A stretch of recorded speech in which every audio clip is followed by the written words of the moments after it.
এতিমরা সমাজের সবচেয়ে সুবিধা বঞ্চিত মানুষ, এতিমের সাথে খারাপ আচরণ করবেন না। বিশ্বনবী বলতেন, এদিকে তাকান, আঙ্গুলের দিকে তাকাইছেন, আনা ওয়া কাফিলুল ইয়াতীমি হাকাদা ফিল জান্নাহ, আমি এবং এতিমের রক্ষণাবেক্ষণকারী লালন পালনকারী একসাথে এইভাবে জান্নাতে থাকব। এতিমের পালনকারী আমার প্রতিবেশী হবে, আর লালন পালন করবে তো দূরের কথা, এতিমের মাল খাইয়া শেষ।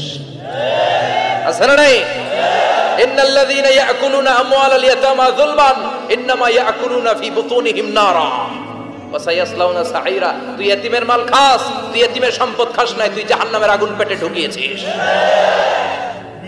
এতিমের সম্পদকে সে রক্ষণাবেক্ষণ করে দিয়ে এতিমের একটা ব্যবস্থা করে দিবে, ওইটা না, এতিমের সম্পদ মাইরা খায়া ফেলায়। তুমি এতিমের সম্পদ খাও নাই, তুমি জাহান্নামের আগুন পেটে ঢুকিয়েছো। এতিমকে ভালোবাসবেন, এতিমরে ভালোবাসা মানে নবীরে ভালোবাসা, কারণ আমার নবী এতিম ছিল, ঠিক কি না? এতিমের মাথায় হাত বুলিয়ে দিবেন। আল মাসহু, খেয়াল করেন, আল মাসহু আলা রাসিল ইয়াতীম ইউজিলু কাসওয়াতাল কলব। এতিমের মাথায় হাত বুলিয়ে দিলে হৃদয়ের কাঠিন্যতা দূর করে দেয় কে?